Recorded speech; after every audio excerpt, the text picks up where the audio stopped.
Hey, welcome back everyone. We are continuing on talking about topics that students sometimes find troubling or causes them a little bit of problems when they're taking the NBRC exams. So we're just going to dive right in and talk about heart dysrhythmias, okay? 72-year-old male patient with a history of hypertension, that's significant, and coronary artery disease, that's significant, is admitted to the ICU complaining of palpitations, meaning he's feeling something going weird in his heart, like he can sense that arrhythmia happening, shortness of breath, and dizziness, okay? So we have a situation here we need to pay attention to. His vital signs, heart rate's 148 and irregular, okay? Now it's even worse with these vital signs than what we originally were thinking we had in the opening scenario. 148 is really tachycardic, okay? And it's an irregular rhythm.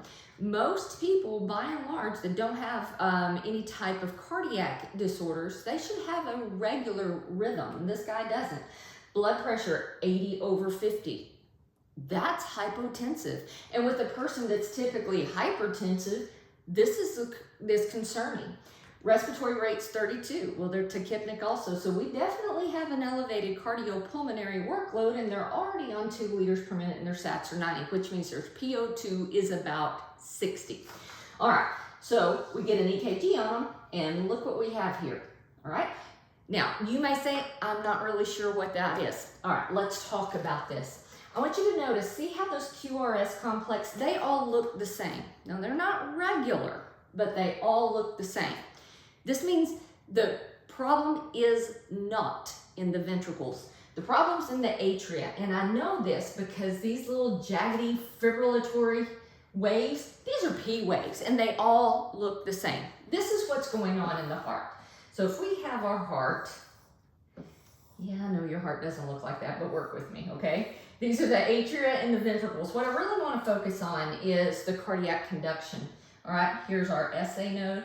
Here's our AV node, the bundle of his, the right and left bundle branches, and the Purkinje fibers, okay? And so this is how the heart should normally fire the electrical pattern. But what's going on now is that with this patient, we have areas in the atria that are very excitable. We have cells that are very excitable in the atria, and when they fire off, they produce a P wave that is a very unique shape for that area of the heart. So this little guy that fires, well, this might be what his P wave looks like. And then this guy fires and it looks like that, completely different, right? And then maybe this guy over here fires and it looks like that. So we've got a whole lot of chaotic firing that produces these weird P waves that are different shapes because they're coming from all over the atria. This is atrial fibrillation, okay? So as we go on and talk about this, as a therapist, what is the most appropriate immediate action? And so, okay, let's just take these from the top. Administer a bronchodilator via SVN? No, there's no indication for that. We have nothing that tells us there's a bronchospasm. Recommend defibrillation to the physician, okay. Recommend synchronized cardioversion to the physician, or increase oxygen flow to 4 and continue monitoring. Now, I like the idea of increasing oxygen, but what we're doing is saying, okay, well, we're gonna increase oxygen and sit around and wait to see if something happens. We have a potentially emergency situation here, so we know it's not A, and now we know it's not D. We've got 2 different options of electrical therapy. The correct answer here is C. Anytime your patient has a very fast rate and there's a palpable pulse and they are experiencing severe symptoms, you're going to want to immediately synchronize cardiovert that patient. So, hope this little lesson on atrial fibrillation has been helpful. If you need to know more about electrical therapy or whatever, just go over to my YouTube channel and hit subscribe.